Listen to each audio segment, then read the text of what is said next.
মাননীয় প্রধানমন্ত্রী, আমরা কলগুলো আমাদের অ্যাক্টিভ করা উচিত। আমাদের তো বন্ধ বাতিল, আমাদের যখন নিষিদ্ধ, আমাকে তো দল নাই। যারা বিএনপি করে, জামাত করে, তাদের উপরে এরকম হামলা করতে হবে, মারতে হবে, তাছাড়া তো কোনো উপায় দেখি না। যে এগুলি করতেছে আপনাদের করতে হবে। আওয়ামী লীগের দোষ নাই, কারণ আওয়ামী লীগ নাই, ছাত্রলীগ নাই, এই কাজে যা খুশি তাই করা যায়। তাই যা খুশি তাই এখন করতে হবে, এখন থেকে শুরু করো।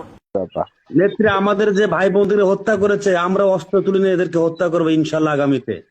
মুখে কথা একটু কম বলো তো, যারা কথা বেশি বলে তারা কিছু করতে পারে না। কথা কম, গাছ বেশি, ঠিক আছে? মুখে বলতে যেও না, আগে করে দেখো। ঠিক আছে, খোদা হাফেজ। জি, আসসালামু আলাইকুম।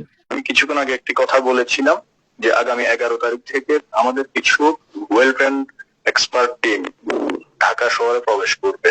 হ্যাঁ, যেটা 5ই আগস্টের পূর্বে যেভাবে স্নাইপার যে কথাগুলো ছিল, যেভাবে করছিল, আমরা তার চাইতেও আরো ডাবল ধামাকা আকারে আমরা করতে চাচ্ছি। তো মরার আগে একবার দেখে নেবো সবাইকে, যারা আপনাদের উপর আক্রমণ করছে, হত্যা করে, সবাই তালিকা করে রাখেন। কারণ মামলা তো খেয়েছি, আর চিন্তা কিসের, শাস্তিও দেবে। আমার নেতা কর্মীদের মারবে বারবার, আমি সহ্য করব না, সাফ করবে এবার। এবার এবার লক্ষ্য হলো এই ময়লা সাফ করা, বাংলাদেশের ময়লা সাফ করব। যত যেখানে যেখানে মার যাবে সমস্ত তালিকা নিচ্ছি, সব তালিকা আমি আলাদা আলাদা দিয়ে দিচ্ছি, ডাটাবেস করে দিচ্ছি, গুইনে গুইনে হিসেব করে করে নেব। বিচার তো করবো ইনশাল্লাহ। আমাকে তো আল্লাহ বাঁচা রাখছে এগুলি বিচার করতে। এই চেহারাগুলি পরিষ্কার হলো, কারণ 2001-এ যা ঘটনা ঘটেছিল, বিএনপি জামাত মিলে আমরা 2009 ক্ষমতা এসে কিচ্ছু করি নাই। আর এবারে আরো ডেভেলপমেন্ট যতটুকু, আমি জানি না, এটা আল্লাহরই একটা খেলা যে আমাকে মৃত্যুদণ্ড দিল, সেই দিনে আবার আমার পোর্ট বিক্রির চুক্তি করে ফেললো, আর তারপরই এই ব্যাপকভাবে ভূমিকম্প, সেই সাথে পরপর আরো 2 দিন।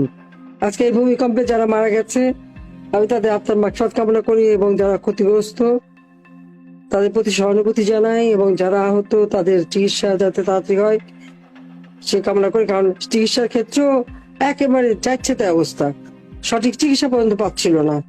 কেন পাবে না? আমি ক্ষমতা থাকতে সেটা তো কখনো হয়নি।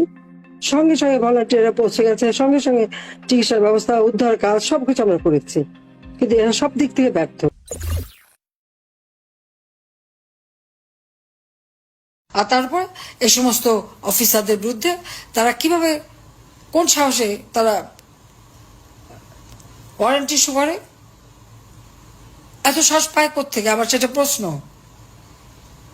ওখানে কি এখন সাহসী লোক কেউ নাই? তাহলে দেশের স্বাধীনতা সার্বভৌমত্ব এদের দিয়ে রক্ষা হবে কিভাবে? সশস্ত্র বাহিনী করে সেই বঙ্গবন্ধু ট্যাঙ্ক কিনে দিচ্ছে, তারপর আমি কিনে দিলাম। হ্যাঁ, ওটা বোধ হয় শুধু আমাদের হত্যার জন্য ব্যবহার হতে পারে, আর এখন আর তা হয় না। এটা হলো কথা। আমাদের 300 সিটের সব রেডি, কিন্তু আমাদেরকে নাকি ইলেকশন করতে দেবে না। আওয়ামী লীগকে ইলেকশন করতে না দিলে ইলেকশন কে করে দেখা হবে। হ্যালো, আসসালামু আলাইকুম আপা। এখন বিল নেওয়ার সমস্যা নাই, আমরা কভার করে ফেলছি। 24 লক্ষ গ্রাহক একদিনে। আজকে আমি 24 লক্ষ। জি, এটা নিউজ করো। হ্যাঁ, নিউজ করতেছি। সকাল থেকে আমি একদম নিউজ আর সমস্ত সাংবাদিক নিয়ে ঢাকা শহরে ঘুরতেছি। আমার সাথে 18টা ক্যামেরা আছে। আমি প্রত্যেকটা বুথে বুথে গেছি, লোকজনের সাথে কথা বলছি। আরে দেখাবেন কেমন? কালকে জোর করে আমি বললাম যে এতগুলা ছবি তুললা, একটা তো দেখাইলা না। পরে 71 শুরু করছে, আর 24 চ্যানেল 24 দেখাইলো। আজকে আমি সাথে নিয়ে করছি। কথা বলো না, আমি যা বলি শোনো। বলেন। আমি যা বলি শোনো, থোড়া সা হাদিয়া দে দো। ঠিক আছে, ওটা আমি মাথায় রাখছি। আজকে ডাইকে আমি বলছি, আমি সব মাথায় রাখতেছি। হয়েছে কি, আমি বিএনপি জামাত জোট কথাটা যেটা বলছি, সন্ত্রাসীরা ওইটা কেটে দিয়ে আমার বাকিটুক কথা বলতেছে, আপনারা চার্জ দেন, এতটুকু কেটে কেটে করে দিতে। আজকে এগুলোর সাথে নিয়ে চলতেছে। মাননীয় প্রধানমন্ত্রী, আমরা কলগুলো আমাদের অ্যাক্টিভ করা উচিত। আমাদের তো বন্ধ বাতিল, আমাদের যখন নিষিদ্ধ, আমাকে তো দল নাই। যারা বিএনপি করে, জামাত করে, তাদের উপরে এরকম হামলা করতে হবে, মারতে হবে, তাছাড়া তো কোনো উপায় দেখি না। যে এগুলি করতেছে আপনাদের করতে হবে। আওয়ামী লীগের দোষ নাই, কারণ আওয়ামী লীগ নাই, ছাত্রলীগ নাই, এই কাজে যা খুশি তাই করা যায়। তাই যা খুশি তাই এখন করতে হবে, এখন থেকে শুরু করো। স্পেন্সার হাসিনা নিজেই বিপ্লবীদের হত্যার নির্দেশ দিছে। শুনেন, কথা কম গাছ বেশি। নেত্রী, আমাদের যে ভাই বোনদের হত্যা করেছে আমরা অস্ত্র তুলে নিয়ে এদেরকে হত্যা করবো ইনশাল্লাহ আগামীতে। মুখে কথা একটু কম বলো তো, যারা কথা বেশি বলে তারা কিছু করতে পারে না। কথা কম গাছ বেশি, ঠিক আছে? মুখ দিয়ে বলতে যেও না, আগে করে দেখো। ঠিক আছে, খোদা হাফেজ। শুনেছেন? তারপরে তো এই ঘটনা, একটা রাষ্ট্রের বিরুদ্ধে সশস্ত্র সংগ্রাম বা প্রকাশ্য খুনের নির্দেশ দেওয়ার বিরুদ্ধে কিছু করছে প্রফেসর ইউনূসের সরকার? কিছুই করে নাই, কিচ্ছু করে নাই। আর ওদের সাহস আকাশে চলছে। হাদি খাঙ্কির ফোলার প্রত্যেকটা কথা রক্ত, মনে করেন যে সিঁড়ি সামরা সিঁড়ি রক্ত বাইর হওয়ার মতো। এই খাঙ্কির ফোলার একটা ফিরে দেওয়া যায় সুন্দর মতো, এতে দেখবেন মির্জা আব্বাসে কট করে দিব ইনশাল্লাহ। জামাতের লোকরা বিভিন্ন জায়গায় বসে আছে, আর বিএনপি হলো লুটপাটে ব্যস্ত, আর আওয়ামী লীগ নিধনে ব্যস্ত। তা আওয়ামী লীগ থাকলে বিএনপির অস্তিত্ব থাকবে, আওয়ামী লীগ না থাকলে বিএনপির অস্তিত্ব থাকবে না।